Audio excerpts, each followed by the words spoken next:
Welcome to another edition of Matters of the Heart and Soul podcast. This is your host, Russell Bruce, and today I'm coming with another special edition that may turn into a series because this is one of them elephants, this proverbial elephant that you can't eat in one sitting. You're going to have to break it down into many little different meals in order to digest it.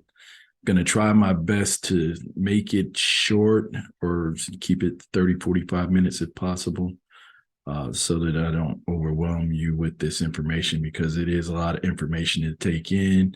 I'm going to leave some resources, some receipts, so that you may, at your leisure, follow up on some of this stuff to make sure it's right and exact. So today's topic is going to be Black Irish in America. And I'm sure that sounds kind of weird to most of you. In the subtitle, Roots Revisited. All right. And why I'm doing this particular episode is I'm gonna let these guys kind of break it down first, and then I'll come back and give you a little bit more. Let's do this. Let's jump right into it. And this gentleman here is Mr. Lee Cummings, who is, matter of fact, let's do this. Let me share my screen first. Otherwise, you guys aren't going to be able to enjoy this information. And let's see what we have here. All right.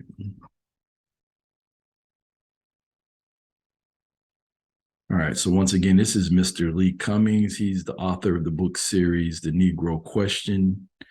And his background, to make it short, he was an international, well, he is a pro basketball player that traveled around the world, and he started stumbling upon a lot of this information, and it caused him to dig deeper, start doing research, and now he's an author and a speaker on this topic. And let's just jump right into this real quick. This give you a gist of what it's going to be about, and I promise you're going to enjoy it. It's either going to irritate you, educate you. It's going to do something. Like, the thing is, in our society, too many people are into being entertained and educated. And I think this episode is going to be an eye-opener, and hopefully we get something out of it. And I can't wait to get some of the feedback. Let's jump right into it. And let's see what we have here. Mr. Lee Cummings. Mr. Will, 90% or 94% of the names all right, there we go. Americans have, the last name came from the slave master. But you gotta watch it. Watch it. So you go back and look at the 94% of the last names that allegedly came from the slave masters, and guess what they are? They are either Scottish or Irish. What do we know? We know that the Scots were not involved in the slave trade, nor were the Irish.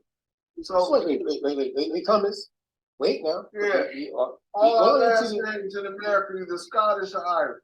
Scottish, Irish, Welsh, all the Negroes in America. Britain, Bass. Yeah. Haven't you met somebody named? Haven't you met a woman named Britain or a brother named Scott? His last name was Scott. Yeah, I have. In fact, that's why I want you. Let's pull this map up for the crew. All right, what up? Send it to me. Can you take over? Can you share my page? All right. So basically, what he just said is that over 90% of Black people's names, especially those who can trace their ancestry back to the eastern seaboard, to the 13 colonies, they have Scottish, Irish, or Welsh names. And if you go back 1700s, they weren't doing the enslaving. They were the ones who were being sent here to America as exiled prisoners of the religious wars that were taking place, or just those who they felt were unfit for society, etc. So if you look at it, it was the Spanish, the Portuguese, and French that started off the slave trade. So if we were taking the names of these slave masters, we would have had Spanish, French, and Portuguese names. in the 13 colonies. Now, Louisiana and Texas, a little bit different. This right here is pretty much tied to those who were living in the 13 colonies. So that part is going to be very important as we go along. So I'm going to keep moving forward here for the sake of time. And I'm going to jump into another gentleman here who kind of piggybacks off of this same topic, so to speak. Bear with me. This computer does not have the processing to keep up with what I'm trying to do. And as you can see, Janie's name's showing up and I didn't correct it. So I apologize for that in advance. Once again, my name is Russell Bruce, not Janie Charlo. So, all right. So let's go back here to the beginning of this guy. He kind of gives more insight into King James. How he decided to write his own Bible. First, you have to understand the person. He was a king of Scotland first, and then he became a king. This is very important. Listen in. Ireland, Scotland, Wales, and France. Spoiler alert, he was a Black person. So I'm going to give you that heads up so you are forewarned before we jump into this message. This is King James and what he looks like. This is out of one of the books that he wrote. It's called The Works of the Most High and Mighty Prince James, by the grace of God, King of Great Britain, France, and Ireland, defender of the faith, etc. And he published this book in 1616. It's his own book. And in his own book, he put an image of himself. And if you take a look at that image, you'll see from the complexion that it's a dark-skinned person. So this is his own book, his own picture that he put in his own book. So if anyone tries to dispute the fact that King James is a dark-skinned complexion person, looking at the picture from his own book that he put of his own self, then there's something wrong with that person's vision. Another spoiler alert that I want to warn you about before we jump into it, I'm going to discuss where King James is from now in Scotland. And for anyone, once we get to the map, for anyone who sees their family name or their surname on that map, it means that you are a direct descendant from Scotland, especially if you're a dark-skinned person, what we call in our time a so-called Black person. So if you're dark-skinned, brown-skinned, ruddy-skinned, as what we call Black in our modern time, and you see your family name on this map, be warned that you are a direct descendant of Scotland. And when I say you are a direct descendant of Scotland, I want to make it absolutely clear exactly what I mean.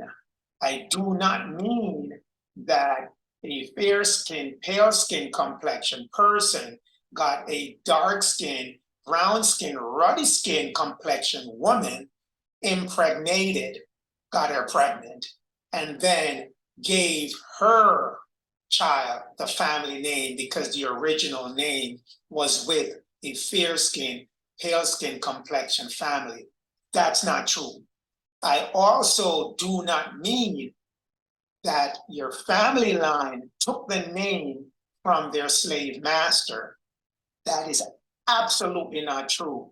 Those two explanations that were given to us growing up over the years in our history classes and our history lessons, and even within our religious studies, that is absolutely not true. That's a lie.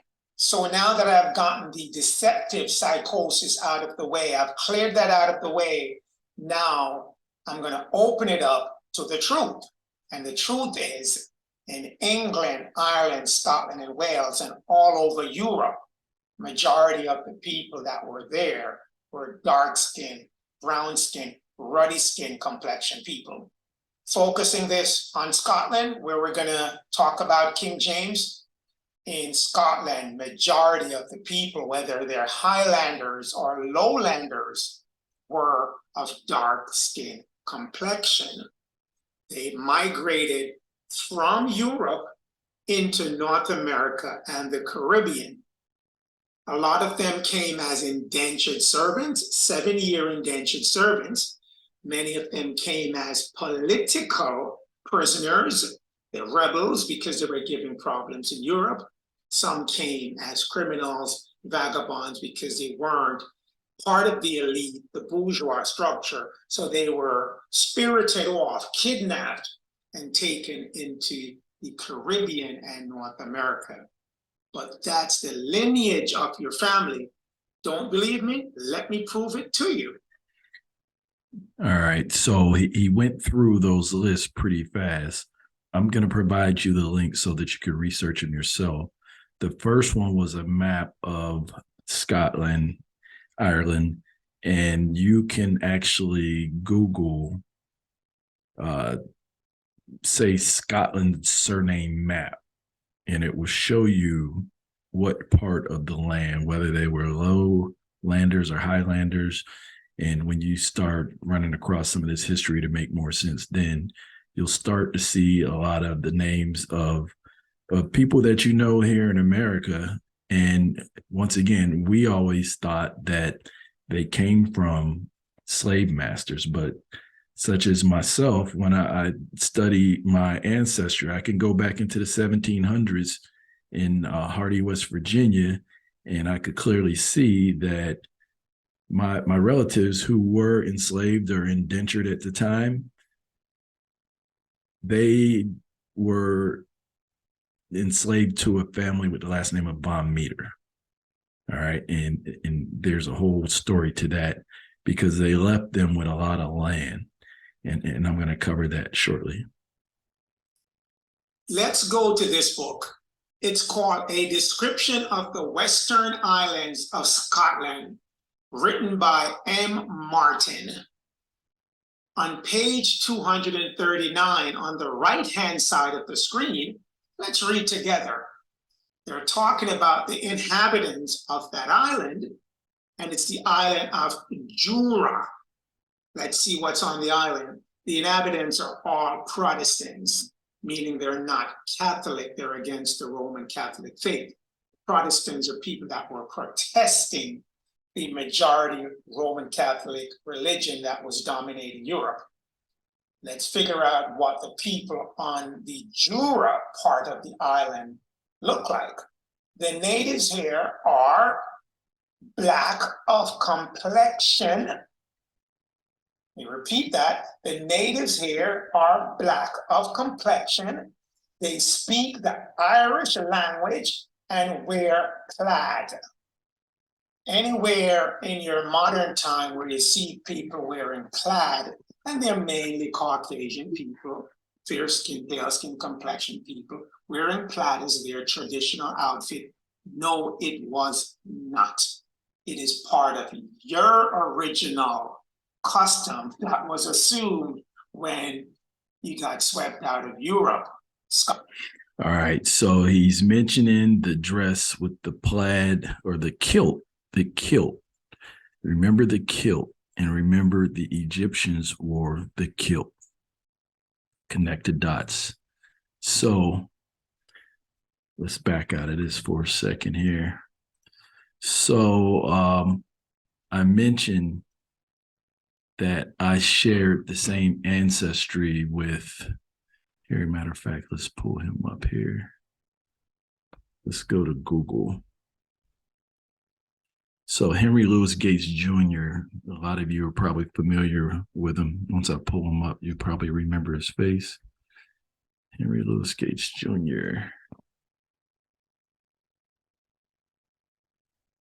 All right, so Henry Louis Gates Jr. is a Harvard not law school, but a Harvard professor. And he has helped plenty of famous people find their ancestry. Now, there is several things that I kind of disagree with him on. And I've actually reached out to him. I'd like to have a conversation with him, not only about our relatives, but have some questions on some other things. He seemed to be a pretty brilliant guy. So I'd like to just pick his brain, because once again, there are some things that he talks about that I don't 100% agree with, but I had a question to see if he could answer it for me. And it was tied around the indigenous Americans, because he shot down plenty of movie stars whose grandparents told them of their Indian heritage, right? And he shot down pretty much all of them and told them that most Black people think that they have Indian heritage when in fact they only have 1% of Indian DNA. But part of that may be the fact that the Indian came from the African and not the other way around. African people were the first people to inhabit every continent on the face of the earth. And what we refer to as the Native American Indian, the Mongoloid, and hopefully that doesn't offend anybody saying Mongoloid, but they were a mixture of the indigenous Africoid type here and the Mongoloid to produce that dark-skinned Native American Indian that we refer to as Native American Indian. But the more you dig, you'll find out the average Black person that's walking by you today can trace their ancestry back hundreds of thousands of years here in the Americas, whether it was in South America, Mexico. Here they find pockets of them still there. After all the wars, the Trail of Tears, a lot of people have been moved out of the land, but Black people were already here, and these Scottish and French and Black Europeans, along with white Europeans that came to America, have pretty much amalgamated into one another for the most part. But the Black Scots and Irish who came to America, Jamaica, etc., a lot of times you've seen where they would marry into the families of the indigenous people because it helped them with trade, and then also the indigenous people knew more about the land. So let's continue here. So once again, this is Lewis Gates Jr., and we share the same ancestry. So he kind of mentions it in some of their articles, right? So a lot of times when I was Googling his Bruce ancestry, because I always heard him mention that, I kept coming up with the same people here. Joe and Sarah Bruce, those are my ancestors. Those are his 4-time great-great-grandparents, and they're also mine. Henry Louis Gates Jr. also penned Oprah Winfrey's ancestry book. In her book, he mentions my 4-time great-grandparents. And I kind of find this interesting, what he mentions in here. And this is another thing I would love to talk to him about. So in here, they're talking about these last names. So once again, we were told that all of our ancestors came over here on boats from Africa. And I'm going to show you something else later. There's a site you can go to, slavevoyages.org. And people were getting paid off of these slave voyages. So it was well documented names, in some cases when the rebels were shipped. I'm going to play some video clips of Brother Curry Mail. He'll actually show those lists. If not, I'm going to also give you guys the links. You can go out there and see like the Jacobites who were shipped over here in 1745. It described them. It was clear. It gave their height, where they were from over in Scotland or in Great Britain, and where they were shipping them to, what boat, which ship they got on. All this was well documented. But here, I'm just not sure why Henry Louis Gates Jr. is kind of questioning where the Bruce name came from, but that's either here or there. But let's just read this. Let me make this a little bit bigger for my eyes here. Come on, Russ, let's get back to it. Here we go. All right.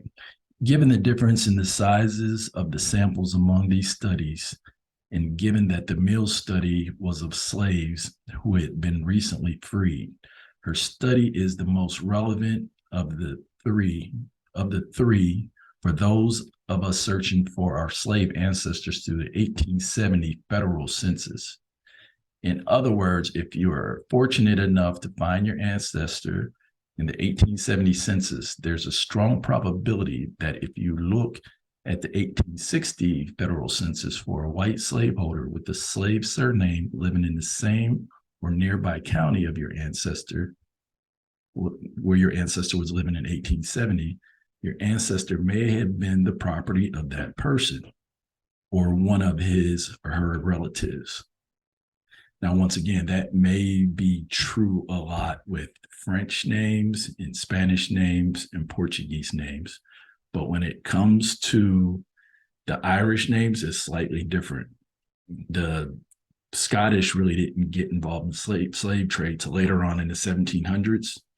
And I know for a fact my ancestors were already here because I could trace them back to 1765 in Hardy, West Virginia. And I think I know who their parents were, but I haven't sealed that yet. That's why I need this guy.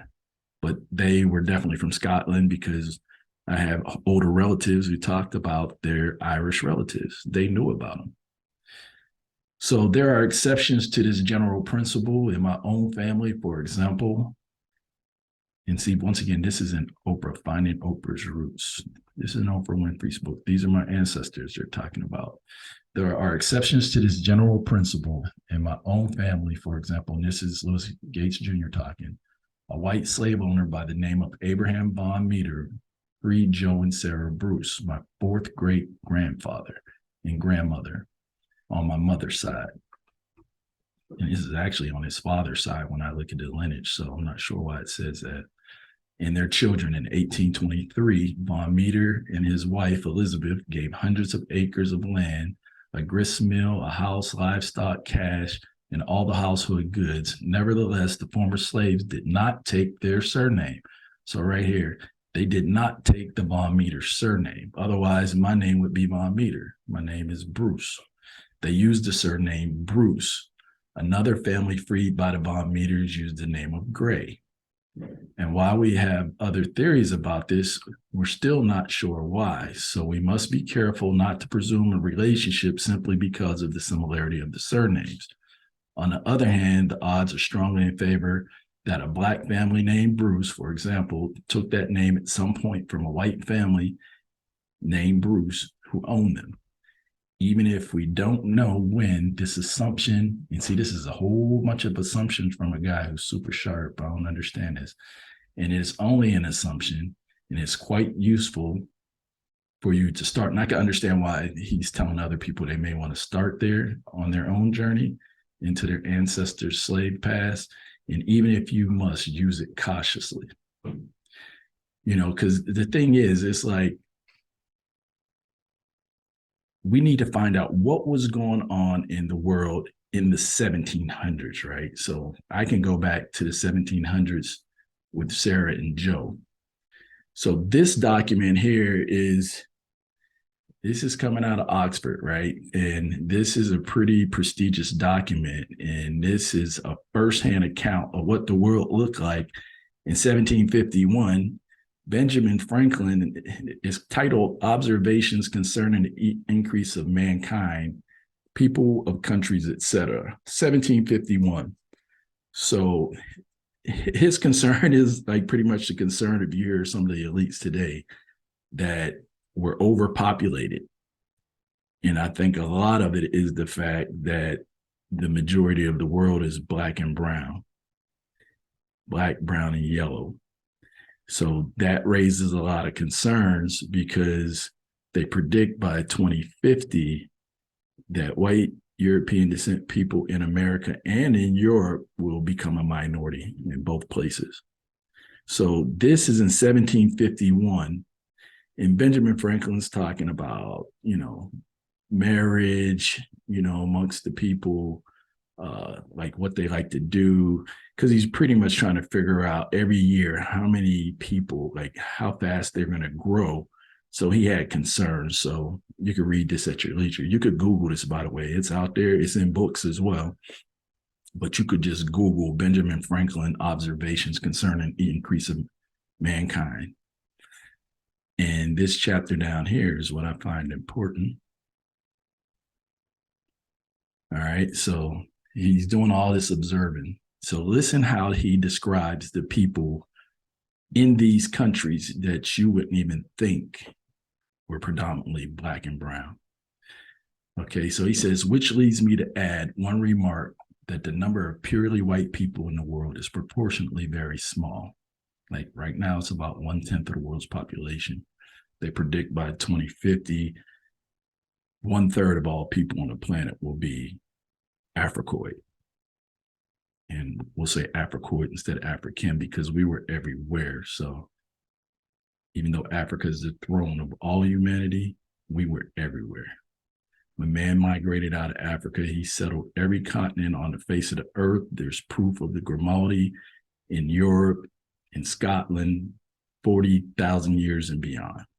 Facts. They're digging up all the art, everything from masks to little statues to skeletal remains, Africoid. The Twa people were there, little short Twa people.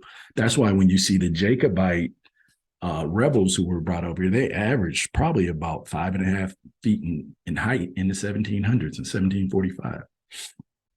So here we have all of Africa is Black or tawny, Asia chiefly tawny. So in the 1700s, you could probably look these up now. They're probably pretty close, but when you see swarthy means black or dark brown, and tawny means brown. So I guess I would be considered a dark brown. So I would be swarthy, or right in between swarthy and tawny, right? So America exclusively. So let's go back. I'm talking too much with me. I'm excited, guys. All Africa is black or tawny. Asia chiefly tawny. America exclusive of newcomers, wholly so. So he's saying America exclusive of the white Europeans who were coming in over at this time in the 1700s. He says exclusive of them, America is swarthy and tawny, or black and tawny. So that's black and brown. And in Europe, the Spaniards, Italian, French, Russians, Swedes are generally of what we would call swarthy complexion. Look up swarthy. And also look up what that word meant in 1751, because a lot of times, like the New Webster's Dictionary, a lot of these get changed around. So, and they get changed for a reason. As the Germans also, so he's saying the Germans were also swarthy. It says the Saxons only accepted who, with the English, make the principal body of white people on the face of the earth. I could wish their numbers would increase. Once again, I could wish their numbers would increase. And while we are, as I may call it, scouring the planet, which they were scouring the planet, they were trying to conquer the world at this point by clearing America of its woods, and so making the side of our globe reflect a brighter light to the eyes of the inhabitants on Mars and Venus. So he's literally saying we should clear the woods, clear America of woods, so that it will reflect a brighter light in the eyes of the inhabitants of Mars. So he wants it to shine all the way to Mars and Venus. He wants to get rid of all the dark brown folks and make it lily white so it can shine to the people in Mars and Venus. Now, if that's not racist, I'm not sure what it is. Why should we, in the sight of superior beings, darken its people? Why increase the sons of Africa by planting them in America, where they have so fair an opportunity, by excluding all blacks and tawnies, of increasing the lovely white and red? It speaks for itself. But perhaps I am partial to the complexion of my country, for such kind of partiality is natural to mankind. All right, so that's what the world looked like. So he's pretty much telling you, and when you study this history, Germany, France, Italy, it was predominantly brown and black people, because the Moors were everywhere. And even prior to the Moors, you had different waves of Africans that migrated up into this particular area. Most Caucasian people come from Caucasia. That's where their name comes from. And if you look at a map, let's do that. I was trying to keep this short, but there's almost no way to do it.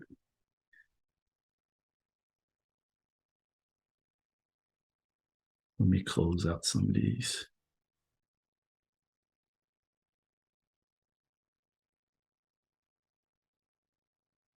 All right. So let's look at map of Africa, Europe. This is for anybody that may be somewhat geographically challenged. Here, let's see if I can get this right without having to make too many adjustments. Yeah, can't get a bigger version of that.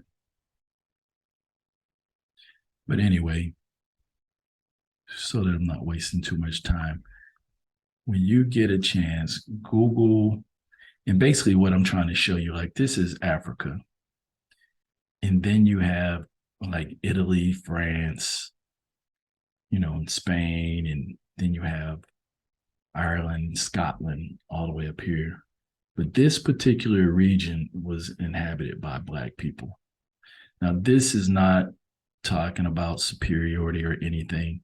People back during this time, prior to, say, late 1700s, early 1800s, race was not an issue.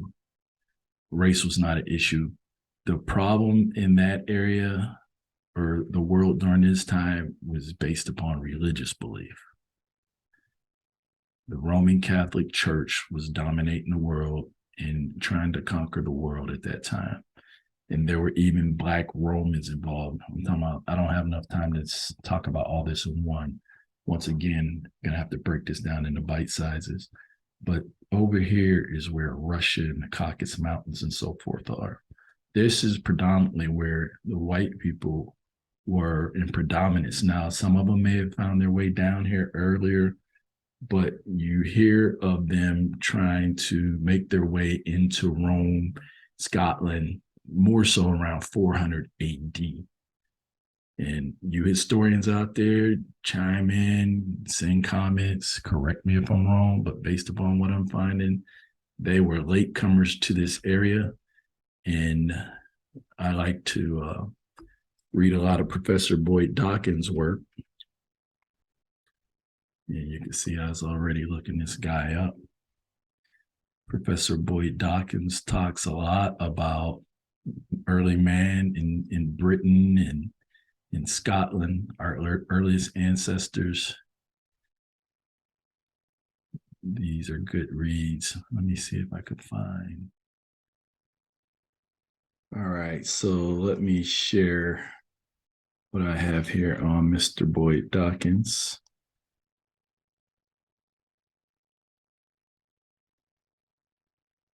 Sharing my screen again here. So Boyd Dawkins has some great info once again, but in here he wasn't afraid to tell the truth. A lot of times you have professors who, could lose their tenure, probably have their lives threatened for going against what the establishment deems necessary to tell the people. Like, for example, with archaeology, a lot of times when it comes to ancient history, they want to just sweep it under the rug. Like, there are thousands of pyramids throughout the Americas, North, Central, South America. There's more pyramids in the Americas than there is in Africa, but a lot of times grass grows over them. And I know where one is located here, and they cover it up. And I actually heard them say they turn them into garbage bins or what have you, just, so people don't even dare go research. But you can clearly see there's a step pyramid over here in Smyrna, Georgia, right? But anyway, that's a story for another day. So this is what Professor Boyd Dawkins mentions in this book. There's a lot of good gems in the book, but, this is just something I happened to see and did a screenshot for the sake of time. In Scotland, the small dark Highlander, and they say small. Remember, the Twa people were very short statured people. They were like 4'11", 5 feet average height. But you figure by the time the 1700s roll around, they mixed in with the Moors and other African groups that had migrated into the area. There were about 7 waves of Africans that migrated into the area, over the past 40 to say 100,000 years, right? So in Scotland, the small dark Highlander and Ireland black Celts. Yes, the Celts were black. You have a situation where the Celt cross is pretty much identical with the Hebrew cross. So somebody needs to explain that connection, right? All right. In Ireland, the black Celts to the west of the Shannon still preserve the Iberian characteristics. Once again, Iberia is over in Spain. That's where the Moors kind of set up shop, and were there for the most part of 800 years. Not only there in Spain, though, they were throughout Europe, but predominantly there in Spain. So anyway, you could read the rest of this. And some of these, like even the screens where he was showing the rebels who were brought over on the ships, the Jacobites, and those musket rolls. Just go back through the video and pause it and take a look at it and see if you could find some of your ancestors out there. You'll see a lot of names that you're familiar with. A lot of you may be checking your genealogy and you go back to the 1700s or even the 1600s if you're lucky, and you're stuck and you just think that they came over on a ship from Africa when they actually may have come from Europe. The majority of the people here, I'm not going to say the majority of people here because the majority of people were already here. They brought people in from Europe. Most of the slaves or servants or even political prisoners who were sent here, and some of them never went into servitude, who were sent here came from Europe and predominantly Scottish and Irish. That's where our names come from. Bruce is a Scottish name. But, I'm going to show you something here because it actually show you how the names changed as they migrated, right? But Historical evidence, some of all the customs, genealogical clues, all the linguistic evidence, all they the just did in archaeological secrecy. evidence, geographic and genetic, you basically put everything together. And this is what we've been doing, right? And you see, I didn't know this book existed. This is explaining Brother Curry what I Mail. already was starting to understand and think of Scotland and its past and its people there, some of its people. And this book is correlated. This person at the same time, she's been able to prove it to these people's ancestry and all these records that she has, all right? And the person that's writing the book with her. It says, in some cases, this is no problem. Certain of these families are Jewish and can document lineal descent from Scots forebears. But in most cases, we're going to have to finesse this conclusion by looking at the overall pattern of evidence for that family, including the associated lines and marriage preferences. The form IN marriage preferences, again, Louisiana, South Carolina, they were doing this, staying in the family circles. The formal term for this branch of science is statistical inference of demography from DNA sequence data. We continue the book when Scotland was Jewish. This is chapter 3. Just want to show you again brief parts of this book. It says genealogies of the first wave of Jewish families, 1100 to 1350. The previous chapter on DNA that we were just talking about basically went through they did tests on a lot of these people's descendants with the names like Kennedy, Cohen, Bruce, Stewart and all that. They were coming up Sephardic region, Iberia, Mediterranean and all that. They were correlating with people in France, Germany, all over the world, Brazil, Canary Islands. Now this is genealogy, and this is just an example. It says here the Bruce surname. The Bruce family of Flanders and Normandy entered England in 1050, so they're Flemish, right? Norman people. As part of the entourage of Duke Richard I, the family remained in Britain, subsequently to the conquest of England by Richard's son William the Conqueror in 1066. Now down here it says our research questions whether the Bruce family in England and later Scotland were practicing Jews as well, as their genealogy shows several Hebrew Mediterranean given names are found among the early Bruces. Among these are Adam, Emma, Isabel, Agnes, Agatha, Euphania, David, Matilda, and Eleanor. All right, now in the last paragraph of the Bruces, remember it says that this lineage, together with the DNA evidence of Southern French or Spanish Jew, its origin for the bruises. All right, Spanish Jew, remember, very dark-skinned people. The origin of the bruises strongly suggests that this family was aware of its Judaic heritage and chose marital partners and given names to sign to perpetuate this heritage.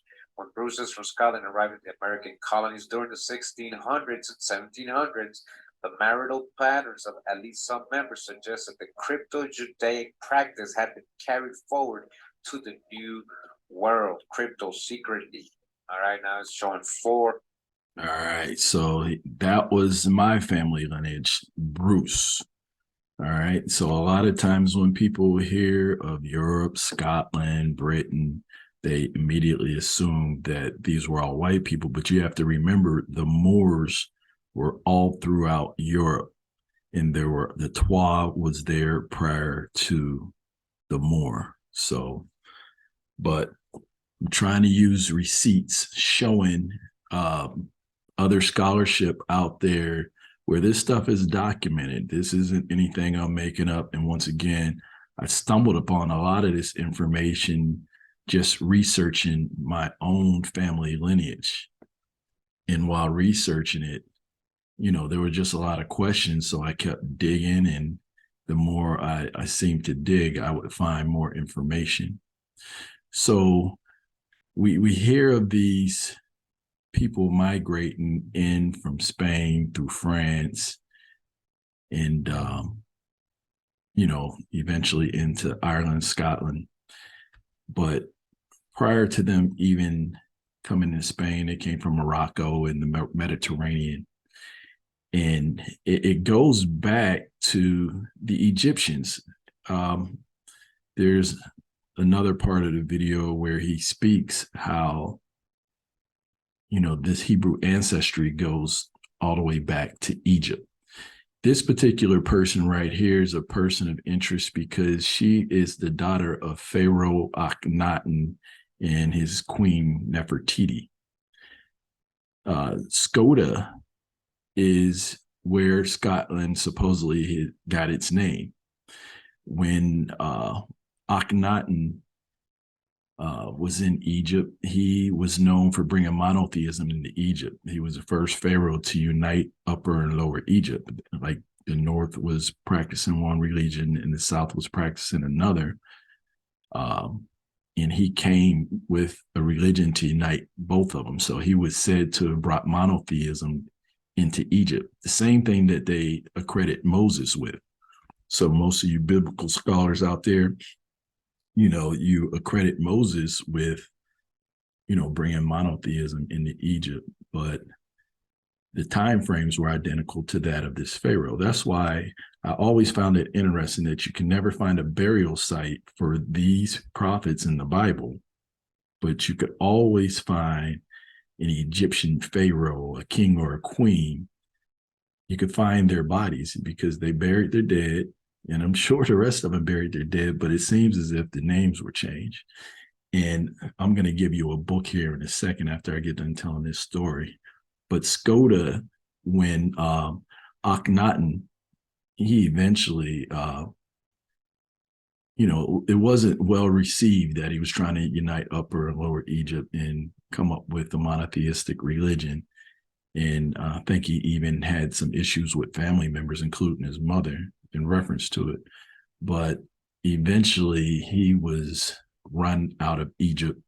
And that's where the story of Moses leading his followers out across the Red Sea, in the Red Sea, from what I understand, is questionable. Matter of fact, Billy Carson did an excellent video the other day called the Black Ethiopian Jews. So look on Billy Carson's Forbidden Knowledge YouTube channel. He did an excellent video on it and had a lot of receipts. Matter of fact, he just did a trip back to Egypt and took a lot of people over there with him.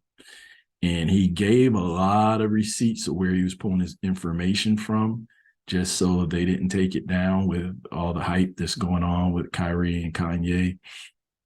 And, he showed the information where they did put it under review, but based upon, he put all the receipts where he pulled the information from, there wasn't too much that could be said about it. So you want to check that out because it ties into this story. So this is Skoda, once again, where Scotland gets its name because she actually migrated to Scotland. You know, you'll hear stories also when Yeshua was being persecuted.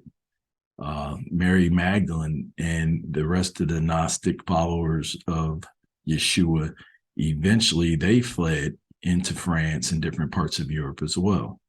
So, you know, and would they flee there if there weren't people there that looked like them? The same thing when they talked about Yeshua fleeing into Egypt. Would they flee into Egypt if there weren't people there that looked like them? Would Moses be able to sit in Pharaoh's place if he didn't look just like him? You know, come on. And see, these are thousands of years old. This art is thousands of years old. Now, whether the paint wore off or somebody tried to lighten her up, we still know who she belongs to. You could just look at the features, the hairstyles. This is definitely an African princess. So this is Skoda. I'm going to share a couple other photos here as well. So here, let's see if I can go this way. This is her parents. So this is Akhenaten, and this is Nefertiti, her mother and father. All right. And this lady right here is Akhenaten's mother, Queen Tai. So this is a replica based upon her mummy, as you can see here, and a head bust that was created of her. This is the predictive view of what she would have looked like thousands of years back.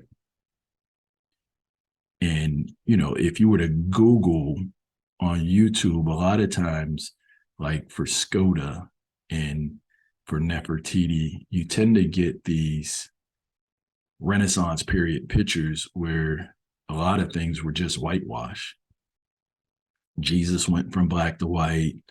I'm not sure how many of you are familiar with the Shrine of the Black Madonna, which is symbolic to Jesus, baby Jesus and Mary. Let's take a look at that.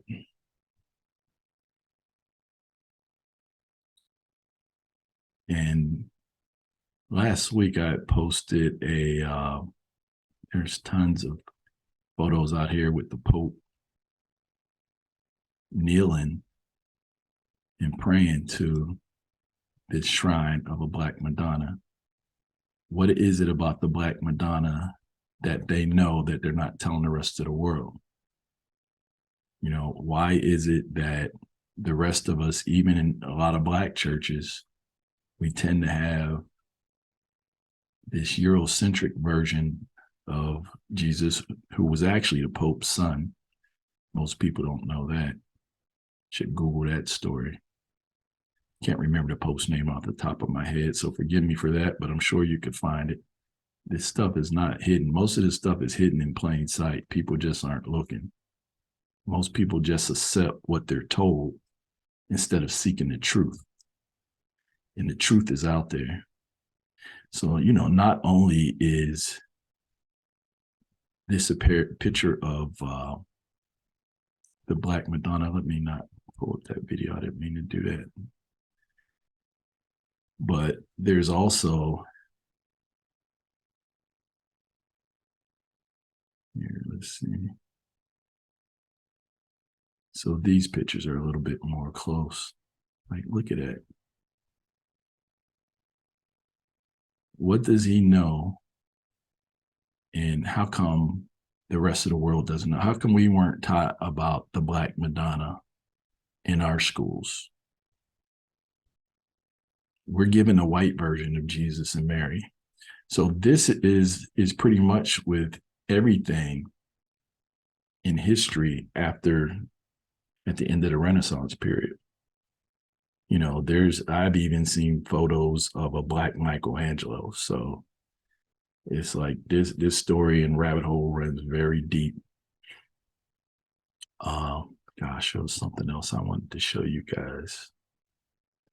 But all right, so let's continue on. So I wanted to keep this short once again, because I told you there's just so many different parts to this story that we could do. So let's look at some more of the family names in relative to the Black Scots here in America.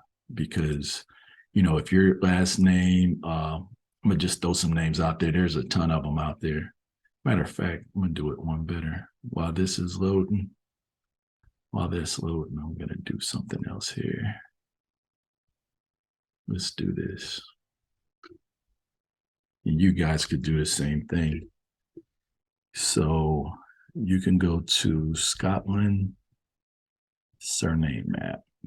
Here you go.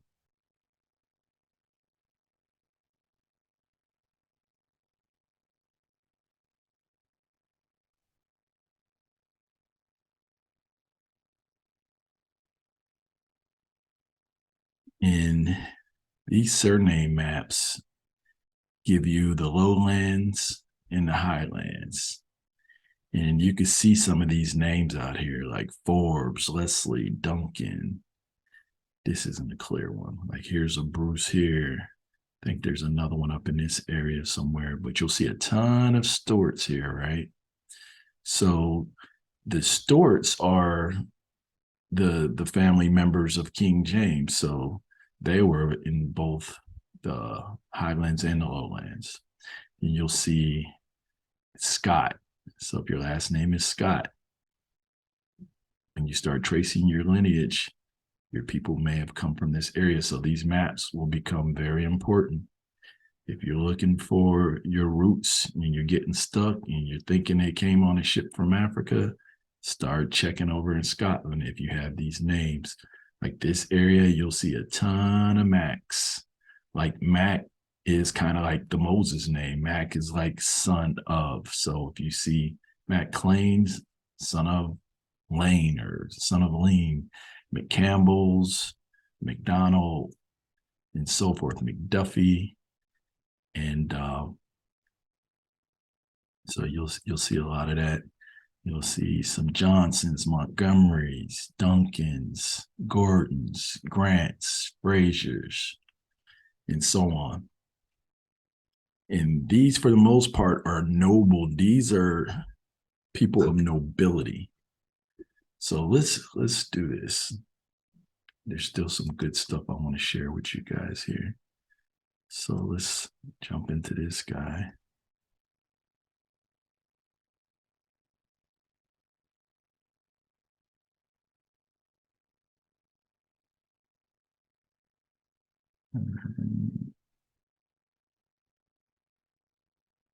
Begotten by a Black Scotsman. All right, you hear what's going on?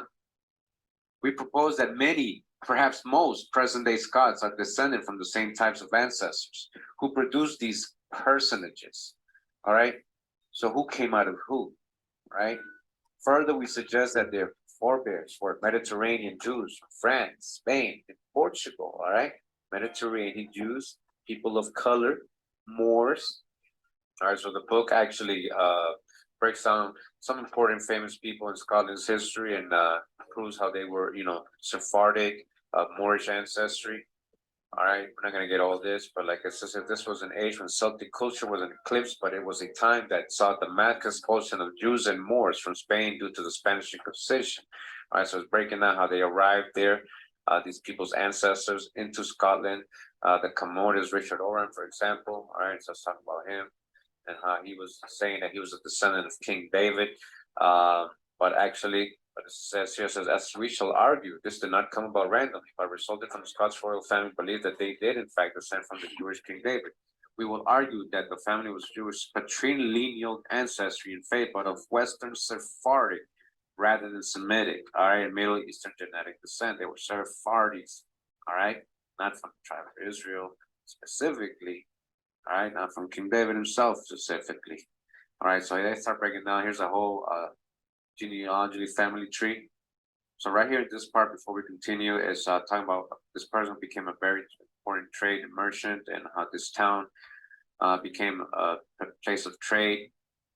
It says here that 1378, a master mason, John Lewin, was hired to refurbish the walls of Roxburgh Castle. Around 1400, a Parisian master mason, Jean Moore, was commissioned to enlarge Melrose Abbey. All right, so let's jump into some receipts. I think I missed the part that I was looking for on that one.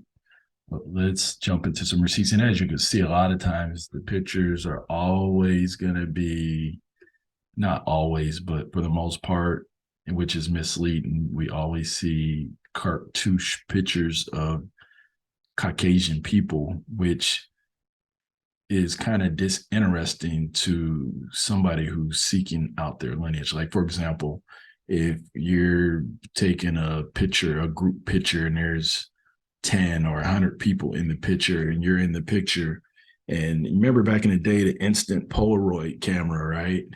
You know, you take a picture. Let me zoom back in so I can see you guys. Where you at? Where you at? All right. All right. Little technical difficulty, but anyway. I don't want to hit that little one. But anyway, you take the picture, and the first thing people do is they tend to look for themselves. And if you don't see yourself, or you're not looking the way you probably wanted to look, you're kind of disinterested in the picture. But definitely, if you don't see yourself, there's no connection to it, right? So I think that's what happens a lot in history. We don't see ourselves in the history book, so to speak. It's not getting ready to change anytime soon. So if you're a person of color, you're trying to find your history, I would say go out and find it on your own, because chances of it happening anytime soon is like slim to none. But, there's a great awakening, where people are waking up and they're wanting to know the truth, not just about their history, but about everything, because the world's suffering. It's suffering because there's just too many lies that have been told about everything, and at the end of the day, we want it to go back to the way it used to be. It wasn't about race. We don't even want it to be about religion or classism or all the isms, sexism. We just need to get back to being human. Like they said, if a species came from another planet, well, they'd probably wipe us out. If they wanted to, they would have done it a long time ago. But if you were to travel out to space and they ask where you're from, where are you going to say you're from? You're not going to be like, I'm from Atlanta, from the South Side, and, I'm Black, or I'm white, or I'm Mexican, or I'm Asian, or I'm Japanese, or I'm Indian. Like, you're not going to say none of that. You're going to say, I'm from Earth. I'm an Earthling. I'm an Earthling. And if you had somebody come from Mars, they're going to say, I'm a Martian.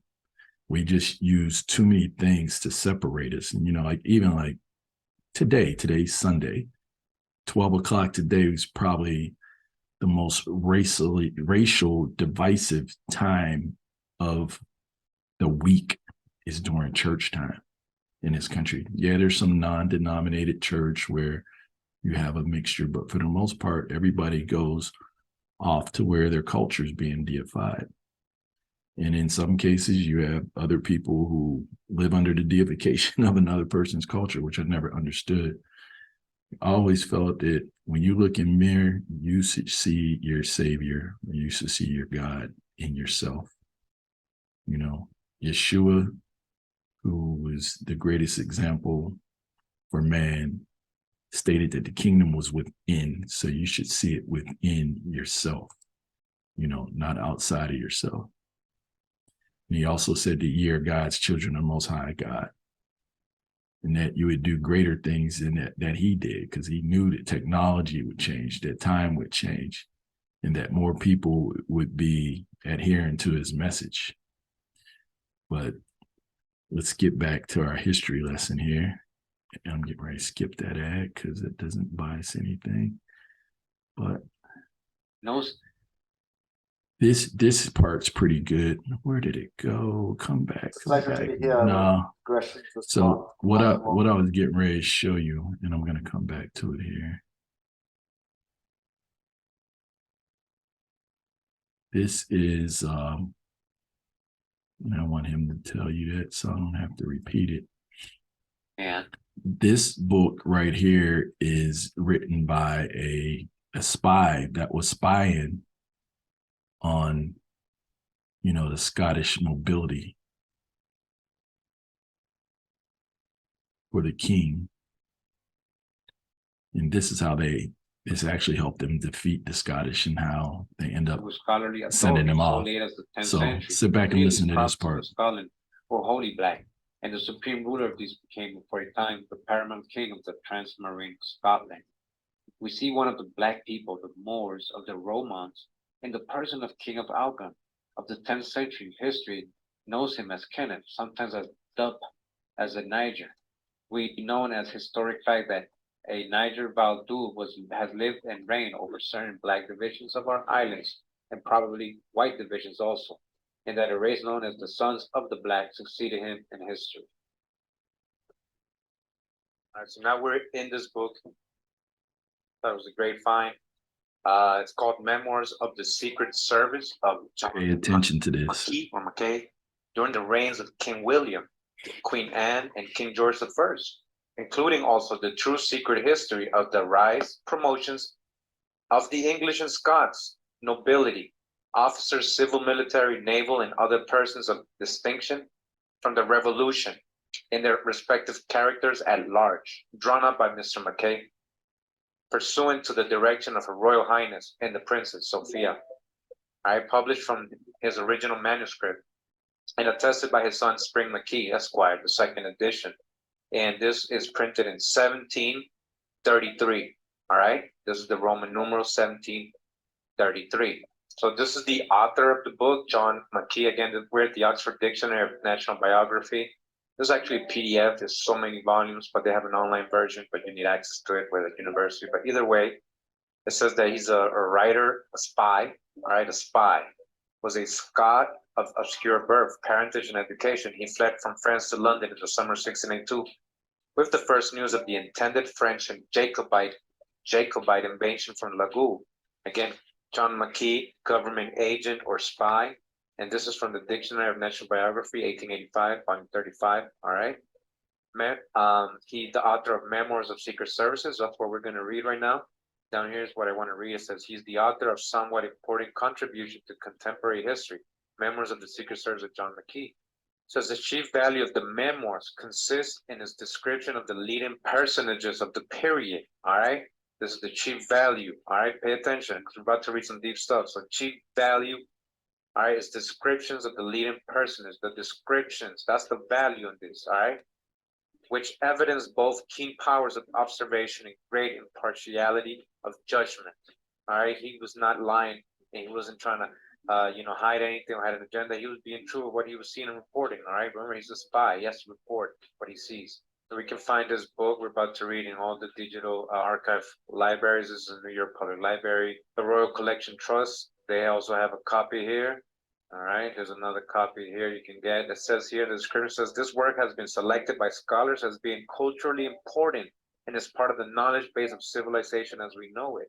And this is the Amazon version. And when you look inside, there's nothing.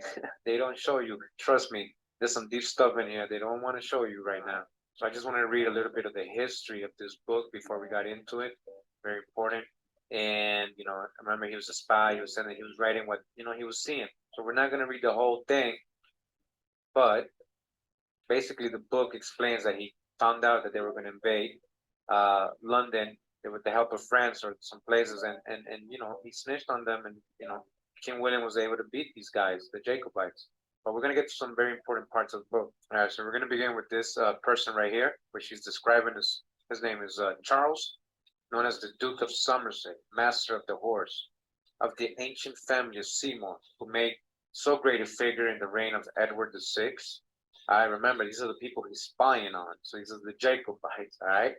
We're going to go ahead, all right, and get to this part of the book where it describes what he looks like. It says he is of middle stature, well-shaped and very black complexion, a lover of music and poetry, of good judgment but reason, of great hesitation in his speech, once expression. He is about 42 years old. All right, what is he? Very black complexion.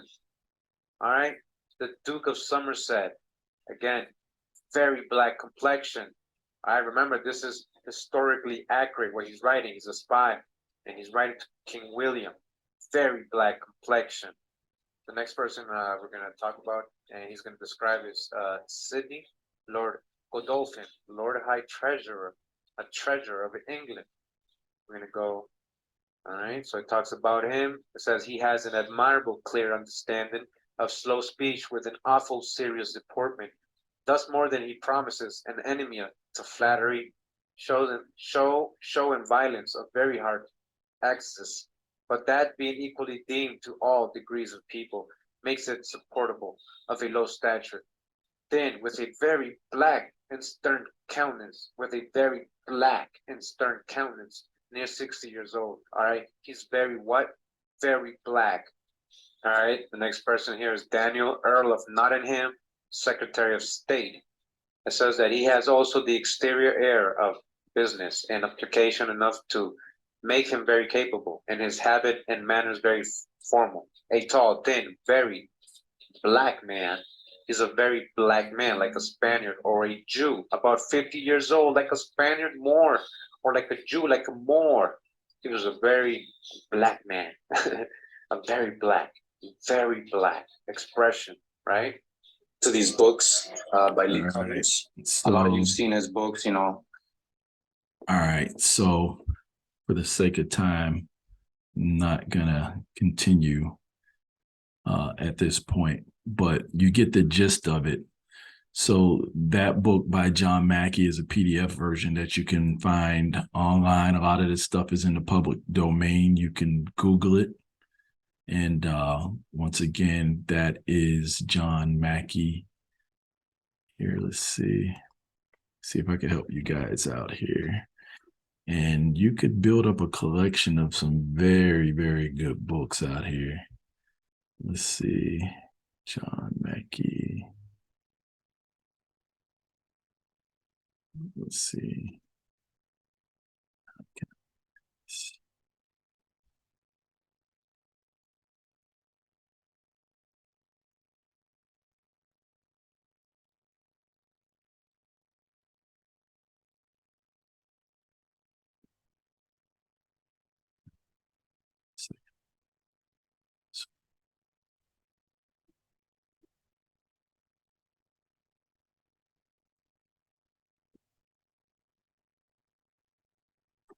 So the title of it is Memoirs of the Secret Service of John Macky.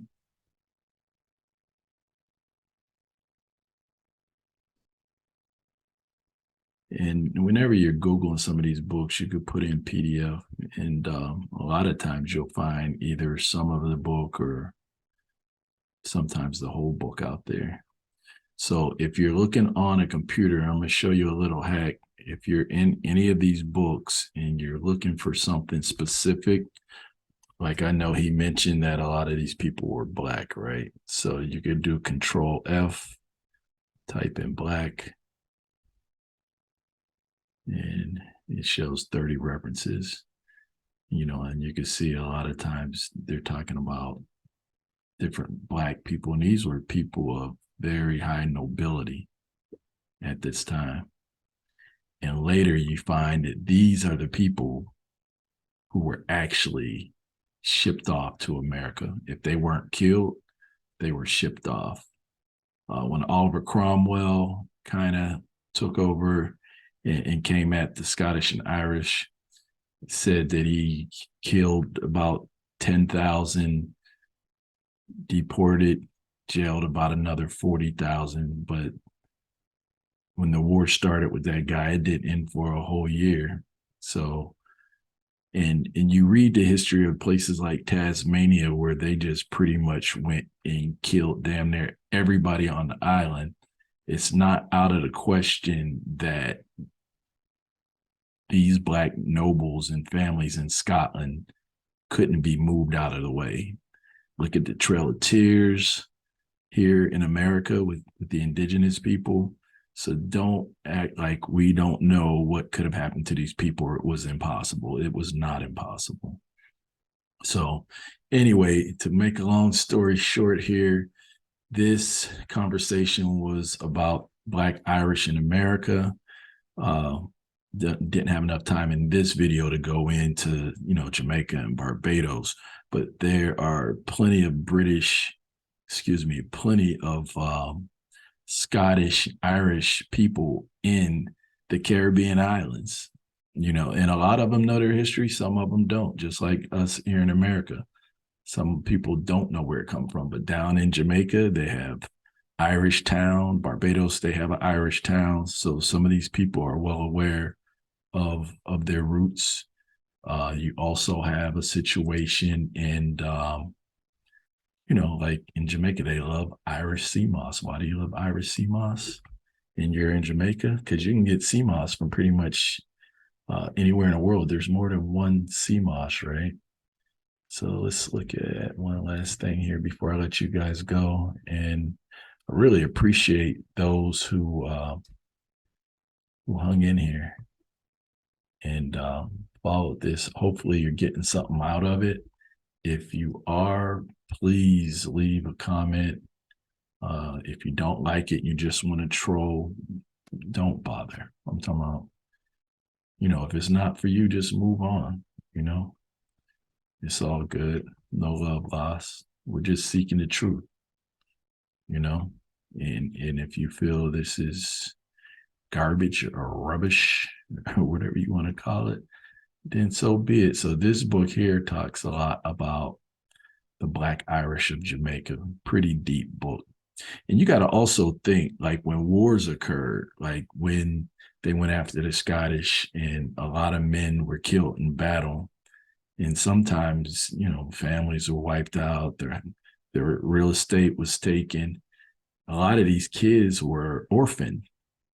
So there's records of them shipping hundreds of thousands of Black kids into the Jamaican in Barbados Islands, right? And there were some also shipped to Virginia. So this stuff is well documented, so one last thing, all right? I keep saying one last thing, but this is the last thing here. Bookmark this, Slave Voyages.org.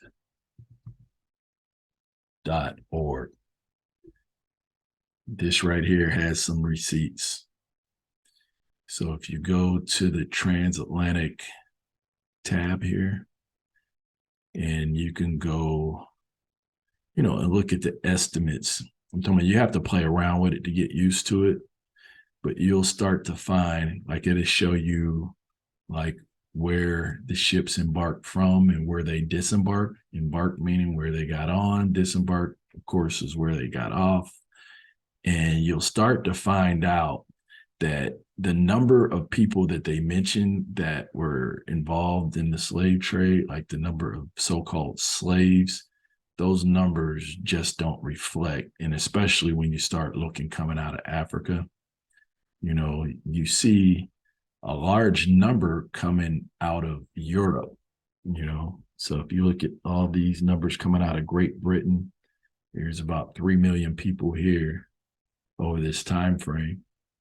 We know early on there were some slaves that were coming out. So, but mainly 1619 is the year that most people look at for the slave trade.